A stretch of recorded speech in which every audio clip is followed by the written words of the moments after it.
Hi, this is Jordan Rosinski, and I'm going to be talking about gender issues and disaster. So, what is disaster? Disaster is a dangerous event that causes significant human and economic loss and demands a crisis response beyond the scope of any single agency or jurisdiction, requiring aid from local, state, and federal governments. Now, what is gender? Gender is a social construct that explains stereotypical behaviors that are associated with being a man, woman, boy, or girl. It is important to note that gender is human made as a social construct and is not like sex, which is nature made and defines male versus female. This comes into factor when we talk about gender implications. Disasters statistically kill more women than men and because they have increased vulnerability. This vulnerability is responsible because of factors like societal norms, where women have to serve as primary home caretakers, allowing them no time to leave and evacuate because they are at home taking care of their family and the elderly, and intersectionality. An example of this is that many women of color in the U.S. have higher rates of poverty and have limited access to health care, education, and employment opportunities.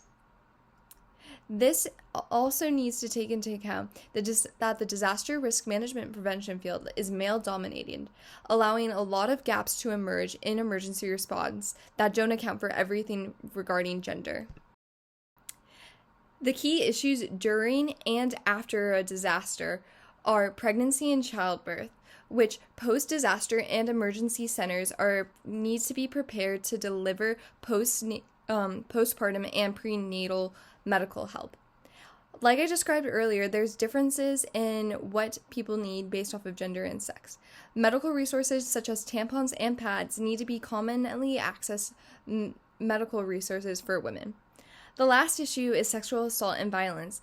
As deviant behavior occurs with keynoting and looting and pilfering, many turn to become more violent, specifically against women. This is then addressed by the UNSCR 1325.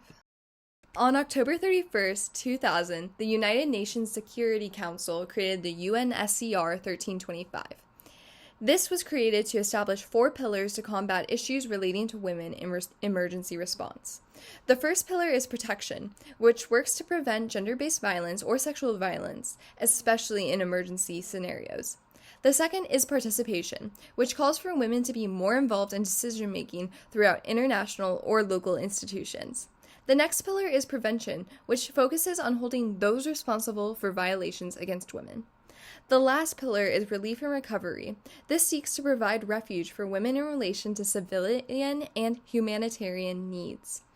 Although the UNSCR was able to establish a lot for women in emergency response, further changes are needed, such as funding for gender-based programs.